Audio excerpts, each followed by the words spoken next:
오늘 우리 교회가 1년에 몇 번 드리는 가족 총동원 통합 예배로 드리고 있습니다.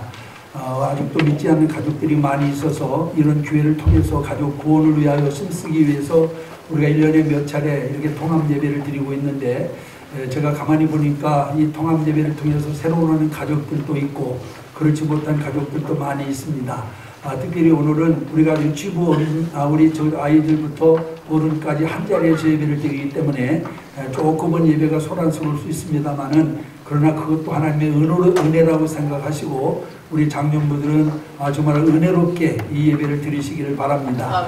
그런데 우리가 요즘 최근에 들어 가만히 제가 예배를 인도하며 보니까 통합 예배를 드리면서도 우리 유치부 어린이들도 떠드는 일이 별로 없어요.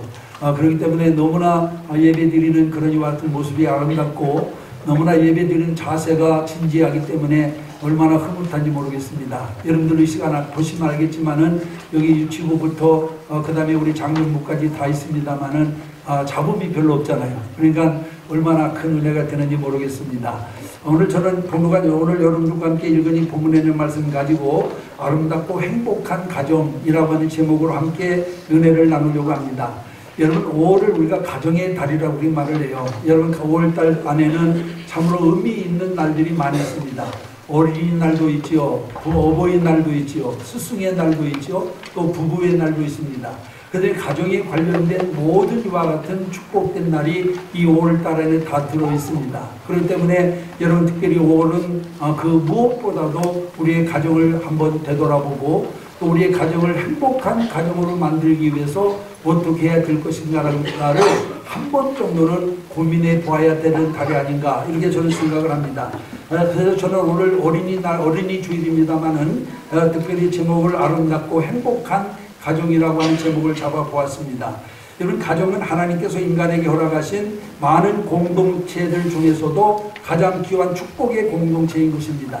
여러분, 하나님은 곧 하나님의 형상대로 인간을 창조하시고 그리고 또한 그들에게 생육하며 번성하고 땅을 정복하고 다스리라고 하는 이와 같은 축복을 내주었습니다.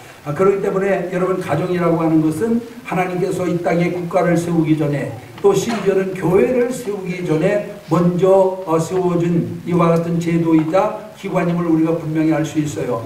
왜 여러분, 하나님께서는 나라를 세우기 전에 또 하나는 교회를 세우기 전에 가정부터 세우셨을까요? 여러분, 가정이라고 하는 것은 그만큼 여러분, 단 우리가 모든 조직의 기초가 되고 기본이 되는 단위이기 때문에 그렇습니다. 그렇기 때문에 가정이 행복하고 여러분, 또한 가정이 어떤 복된 가정이 되어야 여러분, 또한 사회도 또한 국가도 교회도 행복하고 그리고 또한 아름다운 가정, 아름다운 이와 같은 조직체가 될 수 있습니다. 그래서 여러분, 우리는 무엇보다도 우리에게 주어진 이 가정을 소중히 여기고 가정을 아이와 같은 아름답고 행복한 장소로 만들어가는 데 힘을 써야 된다고 하는 거예요. 여러분, 우리가 남녀가 아이와 같은 결혼해서 가정을 이루었다라고 해서 저절로 행복이 오는 것은 아닙니다. 여러분, 이 가정이라고 하는 것은 마치 꽃을 가꾸는 화원과도 같다, 이렇게 얘기할 수 있습니다. 여러분, 우리가 꽃을 가꾸는 화원에서 꽃을 심어놓은 다음에 그냥 내버려 두게 되면 어떻게 됩니까? 잡초가 무성하고 벌레가 먹고 그리고 또한 물과 아니면은 또한 양분이 부족하게 되면은 결국 말라 죽어버리게 되고 맙니다. 그럼 여러분, 우리가 좋은 꽃을 보기 위해서는 어떻게 됩니까? 부지런히 여러분, 또한 그 꽃을 가꾸어야 됩니다. 또한 그 김을 매주고 그 다음에 또한 아니면 잡초를 뽑아주고 그 다음에 벌레를 잡아주고 그리고 또한 물이 모자랄 때 물을 주고 그리고 또한 양분이 부족할 때는 거름을 주어서 이와 같이 열심히 가꾸어야만 좋은 꽃을 볼 수 있는 것과 마찬가지예요. 가정도 여러분, 피차 우리 모든 이와 같은 가족 구성원들이 노력하고 수고해야만 행복한 가정을 만들 수 있다고 하는 사실을 우리가 기억을 해야만 될 줄로 믿습니다.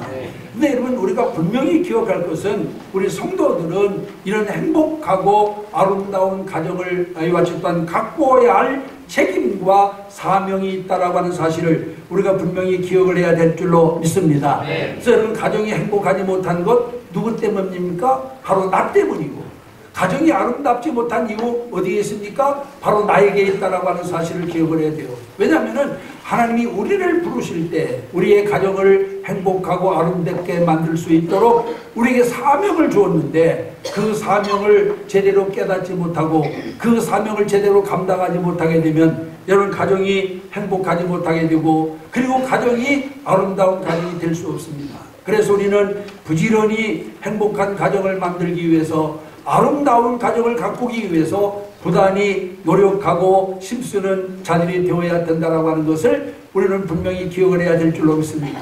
그러면은 행복하고 아름다운 가정을 가꾸기 위해서는 어떻게 해야 되느냐? 오늘 여러분 우리가 성경에 있는 말씀을 살펴보면은 하나님을 경외하는 믿음의 가정을 만들어야 된다고 하는 것입니다.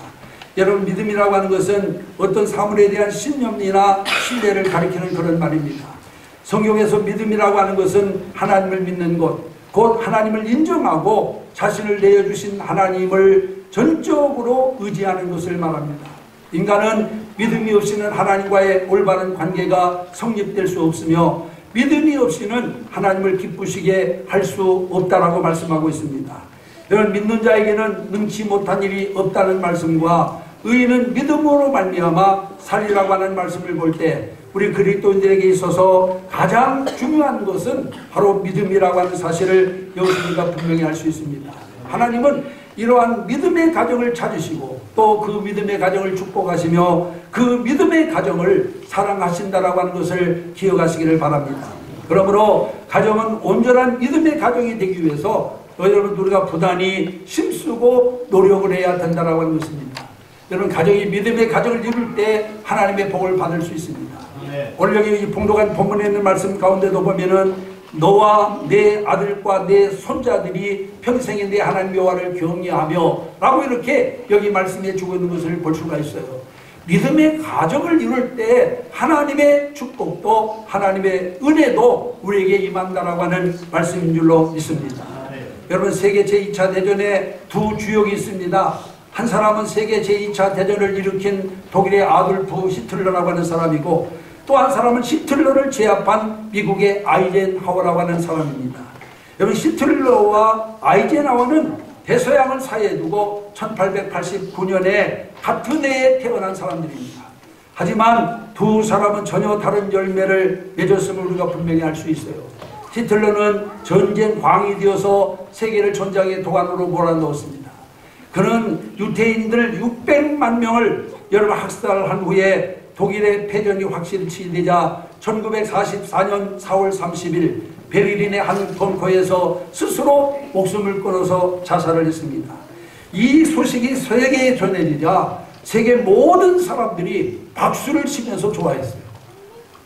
그러나 아이젠하워는 유럽군 총사령관으로서 여러분 독일과의 전쟁을 승리로 이끄는 그런 인물입니다. 그는 1969년 80세의 일기로 세상을 떠났는데 그가 세상을 떠날 때 세계 모든 사람들이 눈물을 흘리며 그의 죽음을 애도했습니다. 사랑하는 성도 여러분, 같은 해에 출생한 두 사람이 이렇게 대조적인 삶을 살게 것이 무엇 때문이라고 생각하십니까? 그것은 다른 것이 아니에요. 가정의 영향을 받은 것 때문이라고 하는 것을 우리가 분명히 알 수 있습니다. 히틀러가 태어났을 때 아버지는 승리가 매우 급하고 그 다음에 술 주벽이 아주 심했습니다. 술만 먹으면 집에 들어와서 아내와 자식들을 마구 구타했습니다.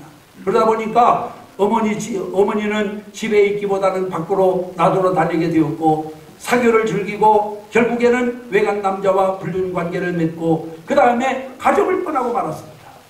이런 역기능 가정에서 히틀러는 자랐습니다. 그는 16살 때 중학교에 다니다가 중퇴를 하고 가출을 해서 불량방에 되었고 그리고 의지할 데가 없어서 군대에 입대해가지고 7년 동안 복무를 하게 됩니다. 그리고 제대하고 난 다음에는 정치활동에 참여하여 감옥에 여러 차례 들어가게 되었습니다. 이런 과정을 통해서 성장한 히틀러가 정권을 잡았을 때 세계를 전쟁의 도안으로 몰아넣어서 수많은 사람들을 희생을 시켰습니다. 여기에 반해서 아이젠하워는 미국 텍사스주에서 아주 독실한 기독교 가정에서 태어났습니다.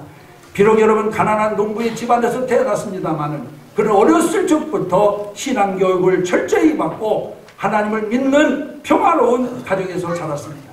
그 역시 육군 사관학교인 웨스트포인트에 들어가서 군인의 길을 걸었습니다. 그렇지만은 그는 평화군이 되어서 세계 평화를 위해서 일했습니다. 많이 칭송하는 아이젠하워가 된 것은 그에게는 하나님을 섬기는 믿음의 가정이 있었기 때문이라고 하는 것을 우리가 분명히 알 수가 있습니다. 여러분, 하나님을 섬기지 않았던 히틀러의 가정은 불행했습니다. 그러나 하나님을 섬겼던 아이젠하워 가정은 행복했습니다. 그 결과 그들이 인류 역사에 끼친 영향은 너무나도 여러분 판이하게 달랐음을 우리가 분명히 알 수 있습니다. 여러분, 여호수아 24장 15절에 보면은 여호수아는 이스라엘 백성들을 향하여 이렇게 선언합니다. 너희 섬길 자를 오늘날 택하라. 오직 나와 내 집은 여호와를 섬기겠노라. 할렐루야. 여러분의 가정도 하나님을 섬기는 가정이 되기를 주님의 이름으로 축원합니다. 오직 하나님을 섬기는 가정이 복 있는 가정이요 하나님이 함께하는 가정임을 우리가 기억을 해야 될 줄로 믿습니다. 전영택 목사님은 찬송가 559장에서 고마워라 임마누엘, 예수만 섬기는 우리 집, 고마워라 임마누엘, 복되고 즐거운 하루하루라고 이렇게 찬양을 하고 있는 것을 보게 됩니다. 하나님을 섬기는 가정에는 늘 이러한 찬양이 울려 퍼지게 될 줄로 믿습니다. 바라기는 여러분들 가정에도 이런 찬양이 항상 울려 퍼지는 아름답고 행복한 가정이 되어지기를 주님의 이름으로 축원합니다. 그 다음에 두 번째로는 사랑으로 화목한 가정을 이루어야만 됩니다. 여러분, 기독교는 사랑의 종교입니다. 그 이유는 하나님이 곧 사랑이기 때문에 그렇습니다. 성경은 사랑이 없는 자는 하나님을 모르는 자라고 규정하고 있습니다. 그러면 하나님이 기뻐하시는 가정은 어떤 가정일까? 당연히 사랑이 넘치는 가정입니다. 여러분, 특별히 오늘 여기 본문에 보면 먼저 우리는 하나님을 사랑하는 자가 되어야 된다고 말씀하고 있어요. 하나님을 사랑한다고 하는 것은 무엇을 말합니까? 하나님을 가장으로 삼는 가정을 말합니다.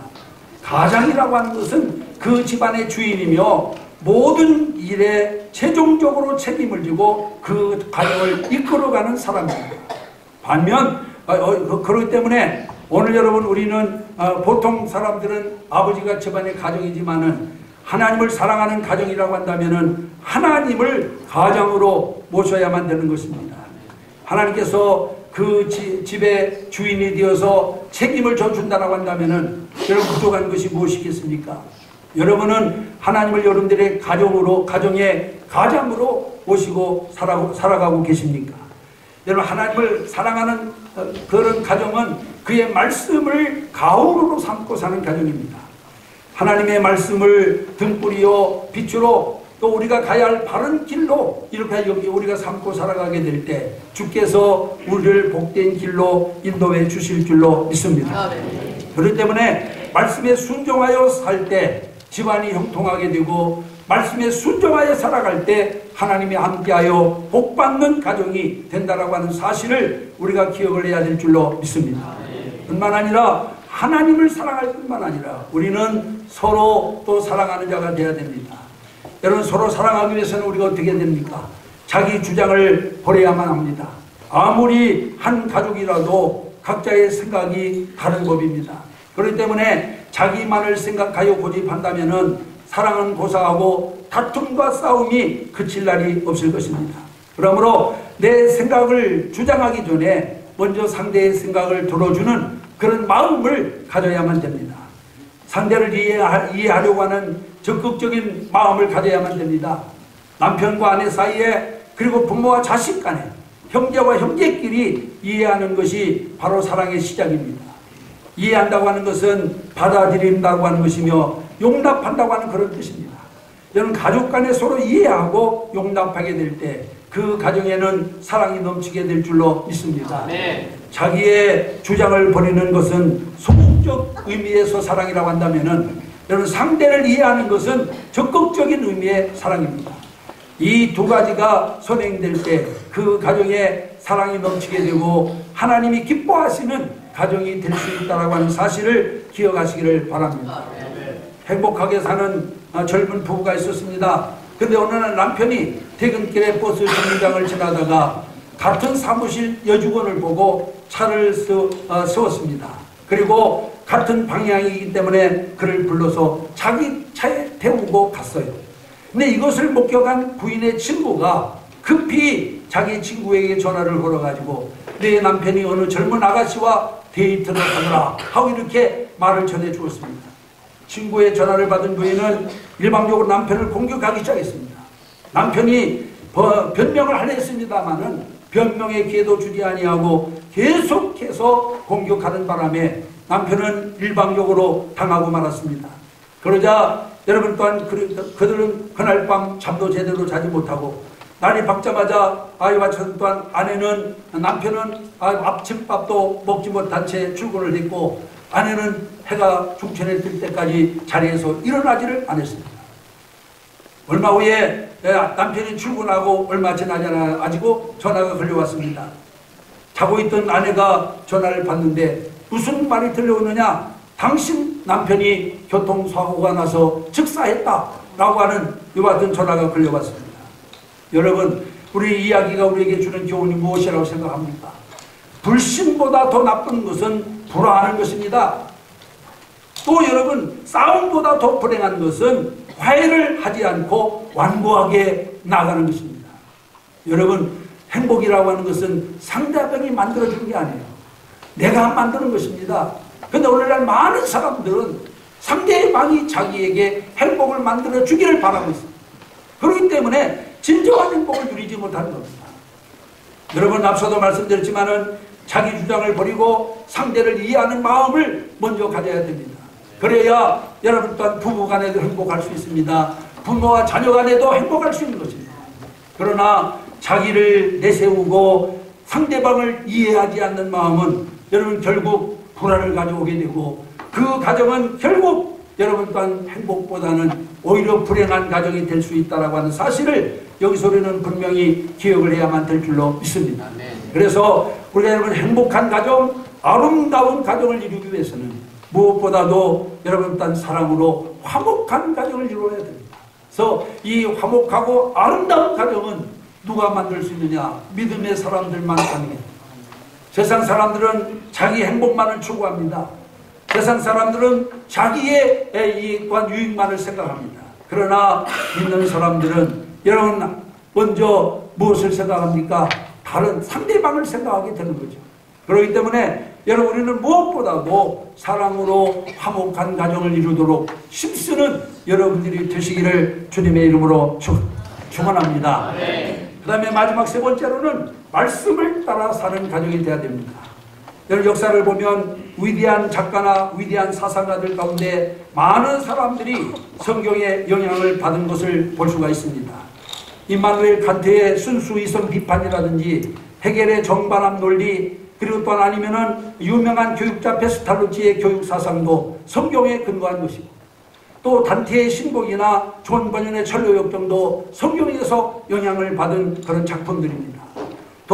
도스토옙스키의 경우에는 시베리아로 유형을 가서 있을 때 신학 성경을 28번이나 읽었고 거기에서 착안한 것이 악령과 그리고 카라마조프가의 형제라고 하는 그런 이와 같은 명작을 쏟아냈습니다.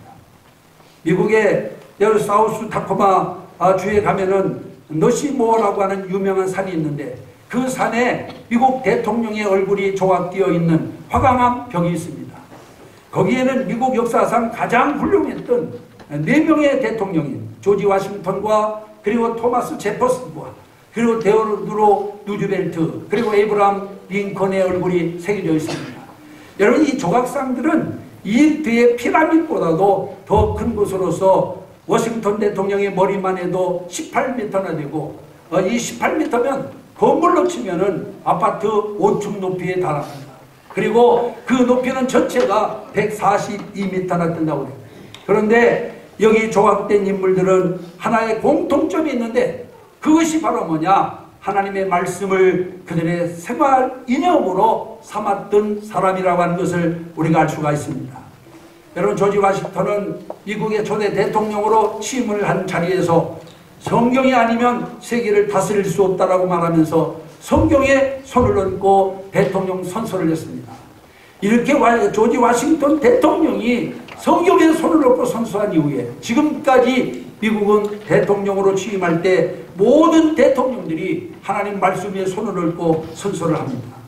또 토마스 제퍼슨은 미국 독립선언서를 작성한 그런 사람으로서 비합중국은 성경을 반석으로 삼아 서 있다라고 그렇게 강조한 사람이고, 링컨은 가난하여 제대로 학교 교육도 받지 못했습니다마는 언제나 성경을 그의 곁에 두고 부지런히 그 말씀을 읽고 그 말씀대로 살기를 힘썼던 사람입니다.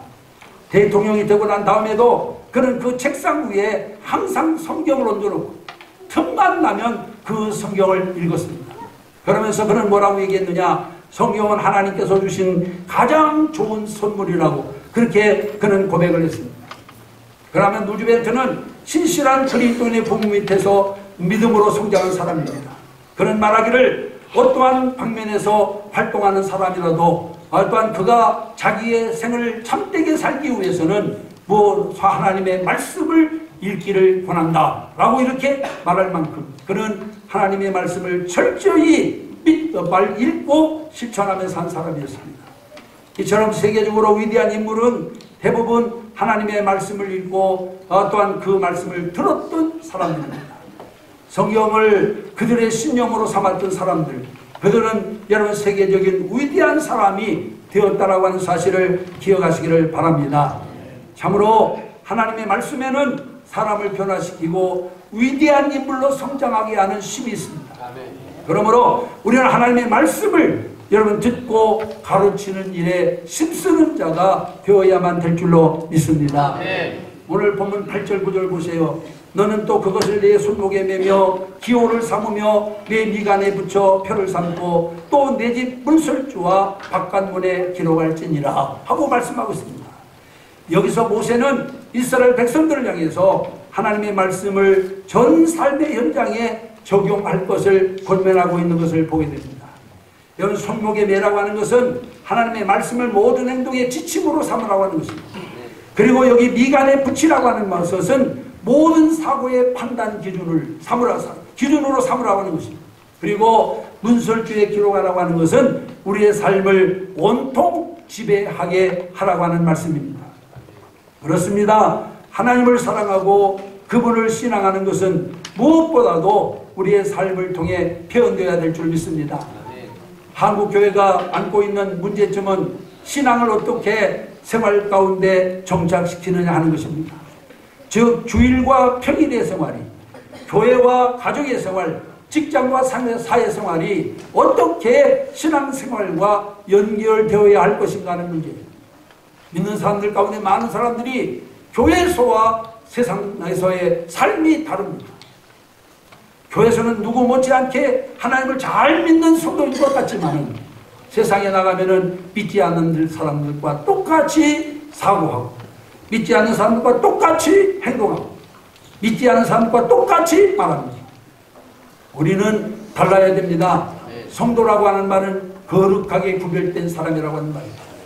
우리는 여러분 거룩하게 구별된 사람이기 때문에 말하는 것도 생각하는 것도 행동하는 것도 세상 사람들과는 달라야 될 줄로 믿습니다. 여러분 성도는 하나님의 말씀으로 살아야 됩니다. 그 말씀으로 사는 사람이 하나님의 애와 같은 은혜를 입은 사람이요 하나님의 복을 받는 사람이라고 하는 것을 우리가 분명히 기억을 해야만 될 줄로 믿습니다. 하나님의 말씀을 그대로 실천하는 가정에는 하나님의 축복이 있기 마련입니다. 오늘 보면 3절에 보면 이렇게 말씀합니다. 이스라엘아 듣고 삼가 그것을 행하라. 그리하면 네가 복을 얻고 네 열조의 하나님 여호와께서 네게 허락하신 같이 젖과 꿀이 흐르는 땅에서 너희 수요가 심히 번성하리라. 개역판에 보면은 이렇게 기록이 되어 있어요. 또 신명기 5장 33절에도 이렇게 말씀합니다. 너희 하나님 여호와께서 너에게 명하신 모든 도를 행하라. 그리하면 너희가 삶을 얻고 복을 얻어서 너희의 얻은 땅에서 너희 날이 장구하리라 하고 말씀하고 있습니다. 그러므로 아름다운 가정, 행복한 가정을 원한다면 하나님의 말씀을 내 삶의 기준으로 삼아야 됩니다. 그리고 그 말씀을 따라 살아야 됩니다. 말씀대로 행하여야 됩니다. 여러분, 하나님의 말씀은 듣기만 해서는 안 돼요. 우리는 여러분 교회 나와서 하나님의 설교를 들었다고 해서 예배를 드린 걸로 생각합니다마는 여러분 그것으로 부족합니다. 들은 말씀을 내 삶에 옮겨 실천하는 자가 되어야 될 줄 믿습니다. 아멘. 그럴 때 역사가 일어납니다. 아멘. 그럴 때 변화가 일어납니다. 아멘. 그럴 때 하나님의 은혜가 임하게 되는 거죠. 그런데 우리는 듣는 것으로 그치기 때문에 여러분 내 삶의 변화가 전혀 일어나지 않습니다. 내 가정의 변화가 전혀 일어나지 않습니다. 정말로 우리 가정을 천국 같은 가정으로 변화시키고 내 삶을 진정 위대한 삶으로 변화시켜 나가기 위해서는 하나님의 말씀을 듣고 그 말씀대로 살기를 힘쓰는 자가 되어야 될 줄 믿습니다. 그래서 우리는 무엇보다 이 말씀이 내 삶의 기준이 되어야 됩니다. 신앙생활의 기준이 뭡니까 여러분? 하나님의 말씀이에요. 근데는 정작 내 신앙의 기준이 되는 하나님의 말씀을 무시하고 하나님의 말씀을 귀하게 여기지 못하는 그런 성도들이 너무나도 많이 있습니다. 우리는 하나님의 말씀이 내 삶의 기준이 되고 그 말씀을 따라 살아서 하나님의 주시는 놀라운 축복과 은혜를 누리는 여러분들이 되시기를 주님의 이름으로 축원합니다. 아멘. 오늘 아침 이 통합 예배에 참여하신 사랑하는 성도 여러분, 여러분 인생에서 제일 중요한 것이 무엇입니까? 여러분 오늘 우리 인생에서 제일 중요한 것이 뭐예요? 미국에서 앙케이트 조사를 했습니다. 1060명을 상대로 해서 또한 여러분 생애에 가장 중요한 것이 무엇입니까? 라고 물었는데 그 물음의 96%가 가정이라고 대답을 했어요. 가정은 무엇보다도 우리 인생에 중요한 것임을 시사해주는 이야기인 줄로 믿습니다. 우리가 가정을 떠나서 살아갈 수 없잖아요. 가정은 우리가 살아가는데 가장 앞서도 제가 말씀드렸습니다마는 모든 삶의 기초가 되는 거예요. 나라가 부강하기 위해서도 사회가 또한 우리가 여러분 아름다운 사회가 되기 위해서 교회가 여러분 또한 복된 교회가 되기 위해서도 가정부터 시작해요. 가정이 신실한 가정이 돼야 돼요. 그래서 가정은 그 무엇보다도 내 인생에 있어서 소중한 겁니다. 그래서 우리는 가정을 절대로 등하시지 않습니다. 가정을 행복하고 아름답게 지켜나가는 자가 되어야만 될 줄로 믿습니다. 아멘. 그런데 우리의 현실이 어떻습니까 여러분? 우리의 현실은 가정이 지금 멍들어가고 있습니다. 가정이 병들어가고 있습니다. 이러한 가정을 건강하게 아름답게 행복하게 만드는 비결이 무엇일까?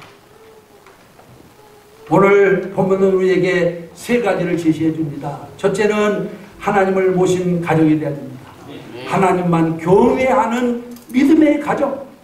이것이 우리가 마지막 때 우리 가정을 행복하게 지켜나갈 수 있는 조건이 된다라고 하는 사실을 기억하시기를 바랍니다. 그래서 아직도 인가되지 못한 사람들은 가정을 정말 믿음의 가정으로 만들기 위해서 정말 노력해야 됩니다. 힘써야 됩니다. 그 다음에 두 번째는 하나님의 말씀이 내 삶의 기준이 되도록 해야 됩니다. 주의 말씀이 내 삶의 기준입니다. 말씀을 따라 살아야 됩니다. 그리고 그뿐만 아니라 마지막으로는 사랑으로 화목한 가정을 만들어야 됩니다. 여기서 사랑이라고 하는 것은 우리가 여러분 남녀 간의 사랑, 에로스의 사랑도 아니고 친구 간의 사랑, 필레오의 사랑도 아닙니다. 하나님께서 우리에게 베풀어 준 사랑, 아가페 사랑입니다. 아가페 사랑은 조건이 없어요. 내가 먼저 사랑하는 거예요. 사랑을 받으려고 하지 말고 내가 먼저 사랑하려고 힘써야 될 줄로 믿습니다. 이게 아가페 사랑입니다. 죄를 지어서 멸망받을 수밖에 없는 죄인들이지만은 하나님은 우리를 사랑하셔서 독생자를 이 땅에 보내주셨습니다. 이걸 우리가 생각하면은 여러분 우리가 누구든지 사랑할 수 있어요. 원수 사랑할 수 있어요. 그리고 독생자로 오신 예수는 어떻게 했습니까? 우리를 사랑하사 당신이 대신 우리가 죽어야 될 형편에 여러분 십자가에 여러분 또한 못 박혀 죽으셨습니다. 이게 아가페의 사랑이에요. 이 사랑을 우리가 다 가진다면은 왜 가족까지 불화할까요? 왜 가족이 행복하지 못할까요? 이제 가족의 날을 맞이해서 오늘 우리 성도들은 바로 하나님을 경외하는 믿음의 가족, 그리고 또 뿐만 아니라 여러분 사랑으로 화목한 가족, 그리고 말씀이 기준이 되어 그 말씀을 따라 사는 복된 가정들이 되어지기를 주님의 이름으로 축원합니다. 기도하겠습니다. 이 시간 나가지고